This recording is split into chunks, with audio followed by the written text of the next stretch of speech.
Anika, try to understand. তুমি আমার কথাটা শোনো, আমাকে 2 মিনিট সময় দাও, আমার কথাটা তুমি বোঝার চেষ্টা করো। কি বুঝবো আমি? হ্যাঁ, তুমি আমার সঙ্গে এতদিন চিট করেছো, আমাকে ধোকা দিয়েছো, এটাই তো?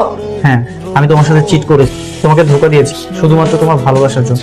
যেদিন তোমাকে আমি প্রথম দেখেছিলাম, তোমাকে দেখে না আমি মুগ্ধ হয়েছি। তারপর আমি তোমাদের বাড়িতে বিয়ের প্রস্তাব পাঠাই, কিন্তু তুমি রিজেক্ট করে দিয়েছি। তখন জানতে পারি তুমি ধনী কাউকেই কখনো বিয়ে করবে না, তুমি তাদেরকে অনেক অপছন্দ করো। তারপর আমি এই গরিবের অভিনয়টা করি। আমার না কিছু করার ছিল না, এগুলো আমি করেছি শুধুমাত্র তোমার মন জয় করার জন্য, তোমার ভালোবাসা পাওয়ার জন্য। ভালোবাসা মানুষের জন্য মানুষ কত কি করে, আমি তো সামান্য অভিনয় করেছি। ভালোবাসা মানুষকে পাওয়ার জন্য মানুষ জীবনের সাথে যুদ্ধ করে, হাজার হাজার মানুষ নিজেকে প্রতিষ্ঠিত করার জন্য ব্যস্ত, কিন্তু আমি তো অলরেডি এস্টাবলিশ। তুমি যখন স্রোতের বিপরীতে যাচ্ছিল, তুমি ধনীদেরকে অপছন্দ করো, আমার না কিছু করার ছিল না, এই জন্য আমি অভিনয় করেছি। তুমি বলো আমি কি করতাম তখন?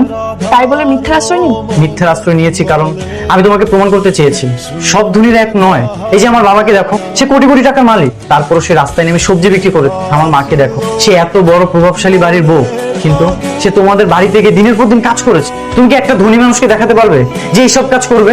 আনিকা, তুমি আমাকে ফিরিয়ে দিও না, আমি তোমাকে অনেক ভালোবাসি। তুমি আসলে ঠিকই বলেছো, সব ধনীরা হয়তো এক হয় না। দেখো আনিকা, যে সব ধনীর এক নয়।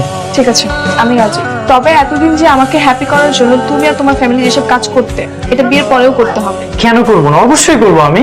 আচ্ছা, ঝামেলা তো মিটমাট হয়ে গেছে, চলো আমরা বিয়ের আসরে যাই, সবাই আমাদের জন্য ওয়েট করতে।